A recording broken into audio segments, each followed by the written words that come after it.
Good morning, everybody. It is time for me to read chapter 16 of Harry Potter, or 15 minutes, I think is kind of what I've been doing, as much as I can read in 15 minutes so that these videos don't get super long. I found, as a seasoned YouTuber, that if they're longer than 15 minutes, then they take a million years on my internet to upload to YouTube. So I'm trying to keep them a little bit shorter.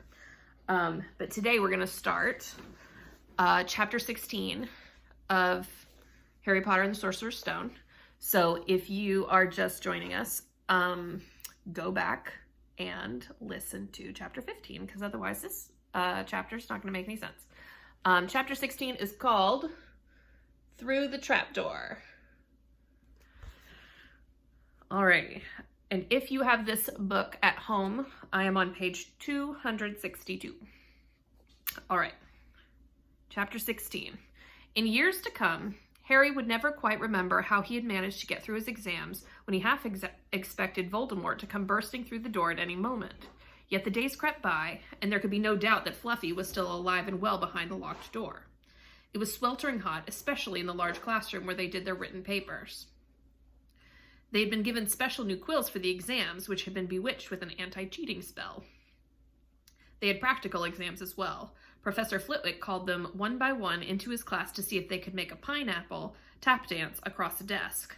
Professor McGonagall watched them turn a mouse into a snuff box, and points were given for how pretty the snuff box was, but taken away if it had whiskers.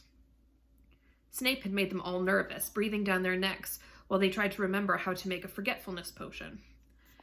Harry did the best he could, trying to ignore the stabbing pains in his forehead which had been bothering him ever since his trip into the forest. Neville thought Harry had a bad case of exam nerves because Harry couldn't sleep, but the truth was that Harry kept being woken up by his old nightmare, except now it was worse than ever because there was a hooded figure dripping blood in it. Maybe it was because they hadn't seen what Harry had seen in the forest, or because they didn't have scars burning on their foreheads, but Ron and Hermione didn't seem as worried about the stone as Harry.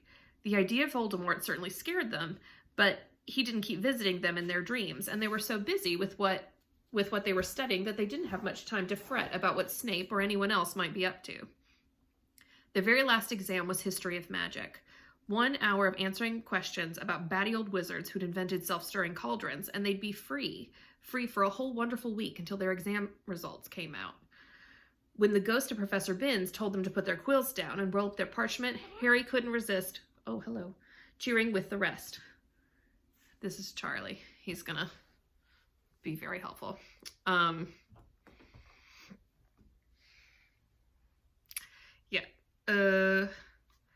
That was far easier than I thought it would be, said Hermione. This is going to be a blooper reel. Buddy, what are you doing? Hey, don't do that. That was far easier than I thought it would be, said Hermione, as they joined the crowds flocking out onto the sunny grounds. I needn't have learned about the 1637 Werewolf Code of Conduct or the uprising of Elfric the Eager. Hermione always liked to go through their exam papers afterward, but Ron said this made him feel ill, so they wandered down to the lake and flopped under a tree. The Weasley twins and Lee Jordan were tickling the tentacles of a giant squid, which was basking in the warm shallows. No more studying, Ron sighed happily, stretching out on the grass. You could be more cheerful, Harry. We've got a week before we find out how badly we've done, and there's no need to worry yet. Harry was rubbing his forehead. I wish I just knew what it means, he burst out angrily. My scar keeps hurting. It's happened before, but never as often as this. Go to Madame Pomfrey, Hermione suggested. I'm not ill, said Harry. I think it's a warning. It means danger's coming. Ron couldn't get worked up. It was too hot. Harry, relax. Hermione's right. The stone's safe as long as Dumbledore's around. Anyway, we've never had any proof Snape found out how to get past Fluffy. He nearly had his leg ripped off once, and he's not going to try it again in a hurry. Stop. And Neville will be playing Quidditch for England before Hagrid lets Dumbledore down. Harry nodded, but he couldn't shake off a lurking feeling that there was something he'd forgotten to do, something important. And when he tried to explain this, Hermione said, "That's just the exams. I woke up last night and was halfway through my transfiguration notes before I remembered that we'd already done that one." Harry was quite sure the unsettled feeling didn't have anything to do with work, though. He watched an owl flutter toward the school across a bright blue sky, a note clamped in its mouth. Hagrid would be the only one who ever sent him letters, and Hagrid would never betray Dumbledore. Hagrid would never tell anyone how to get past Fluffy. Never. But Harry suddenly jumped to his feet. "Where are you going?" said Ron sleepily. "I just thought of something," said Harry. He had turned white. "We've got to go see Hagrid right now." "Why?" panted Hermione, hurrying to keep up. "Don't you think it's a bit odd," said Harry, scrambling up the grassy slope, "that what Hagrid wants more than anything else is a dragon, and a stranger turns up who just happens to have an egg in his pocket? How many people wander around with dragon eggs if it's against wizard law? Lucky they found Hagrid, don't you think? Why didn't I see it before?" "What are you talking about?" said Ron, but Harry, sprinting across the grounds toward the forest, didn't answer. Hagrid was sitting in an armchair outside his house. His trousers and sleeves were rolled up, and he was shelling peas into a large bowl. "Hello," he said, smiling. "Finished your exams? Got time for a tea?" "Yes, please," said Ron, but Harry cut him off. "No, we're in a hurry, Hagrid. I've got to ask you something. You know that night that you won Norbert? What did the stranger you were playing cards with look like?" "I don't know," said Hagrid casually. He didn't take his cloak off. He saw the three of them look stunned and raised his eyebrows. "That's not that unusual. You get a lot of funny folk in the Hog's Head. That's the pub down in the village. Might been a dragon dealer, mightn't he? I never saw his face. He kept his hood up." Harry sank down next to the bowl of peas. "What did you talk to him about, Hagrid? Did you mention Hogwarts at all?" "Might have come up," said Hagrid, frowning as he tried to remember. "Yeah, he asked what I did, and I told him I was gamekeeper here. He asked a bit about the sort of creatures I look after, so I told him, and I said what I'd always really wanted was a dragon. And then, see, I can't remember too well because he kept buying me drinks. Let's see. Yeah, and he said he had the dragon egg and we could play cards for it if I wanted, but he had to be sure I could handle it, and he didn't want it to go to any old home, so I told him after Fluffy, a dragon would be easy." "And did he seem interested in Fluffy?" Harry asked, trying to keep his voice calm. "Well, yeah, how many three-headed dogs do you meet, even around Hogwarts?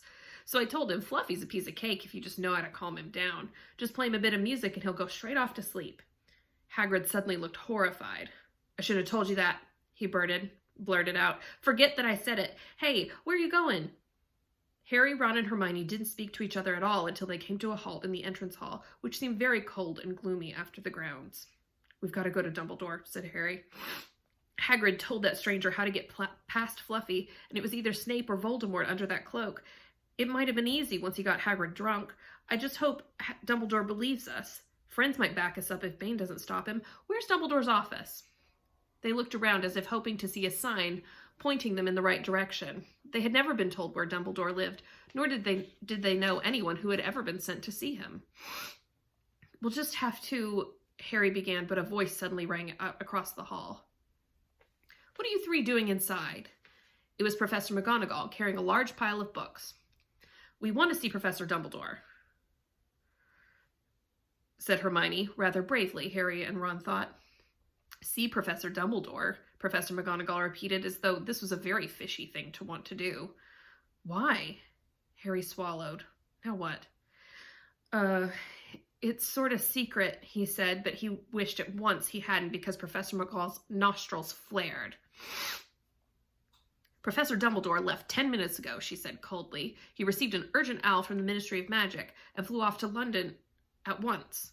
"He's gone?" said Harry frantically. "Now?" "Professor Dumbledore is a very great wizard, Potter. He has many demands on his time. But this is important.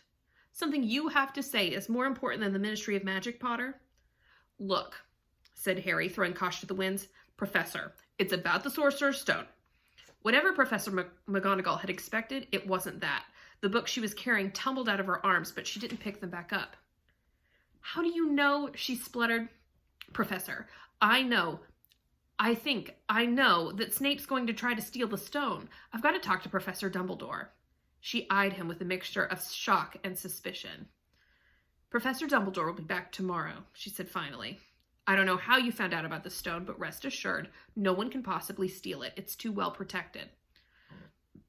But Professor Potter, I know what I'm talking about, she said shortly. She bent down and gathered up the fallen books. I suggest you all go back outside and enjoy the sunshine. But they didn't.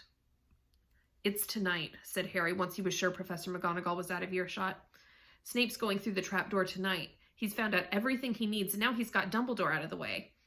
He sent that note. I bet the Ministry of Magic will get a real shock when Dumbledore turns up. But what can we? Hermione gasped. Ron and Harry wheeled around.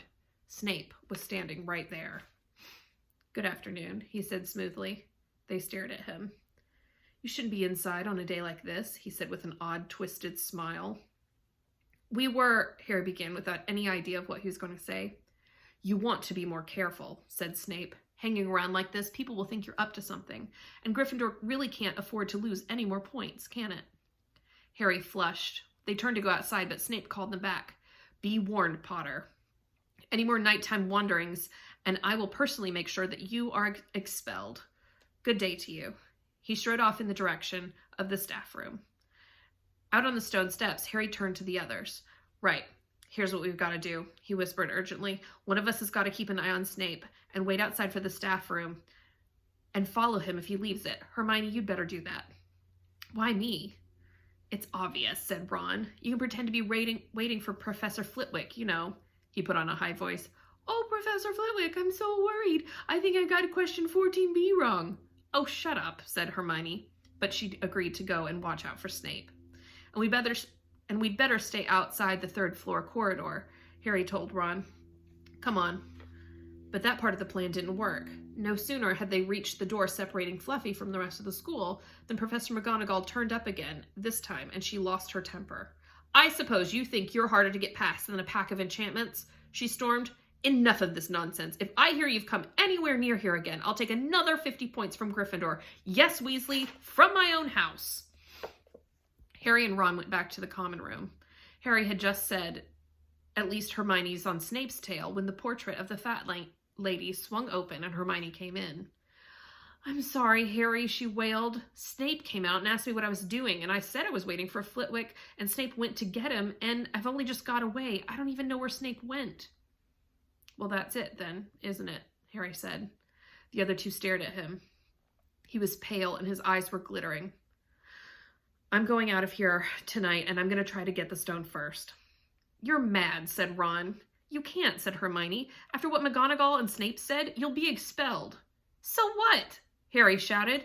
Don't you understand? If Snape gets a hold of the stone, then Voldemort's coming back. Haven't you heard what it was like when he was trying to take over? There won't be any Hogwarts to get expelled from.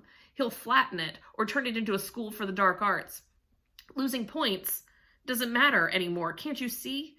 Do you think he'll leave you and your families alone if Gryffindor wins the House Cup? If I get caught before I can get to the stone, well, then I'll have to go back to the Dursleys and wait for Voldemort to find me there. It's only dying a little bit later than I would have, because I'm never going over to the dark side. I'm going through the trapdoor tonight, and nothing you two say is going to stop me. Voldemort killed my parents, remember? He glared at them. You're right, Harry, Hermione said in a small voice. I'll use the invisibility cloak, said Harry. It's just lucky I got it back. But will it cover all three of us, said Ron. All three of us? Oh, come off it. You think we'd let you go alone? Of course not, said Hermione briskly. How do you think you'd get to the stone without us? I'd better go and look through my books. There might be something useful. But if we get caught, you two will be expelled too. Not if I can help it, said Hermione grimly.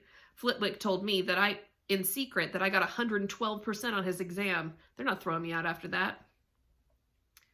Ooh, I'm at 14 minutes. Okay, I'm on page 271. If you want to go ahead and read ahead of me, if you have this book at home. So I'm going to stop there for right now because otherwise this video won't upload. And let's see, I have, many pages left in this chapter. So I will do another video later and we're going to find out what happens when they go through the trapdoor to try to beat Snape to the stone. Okay, so let me know if you need anything. I miss you guys. I'll see you later.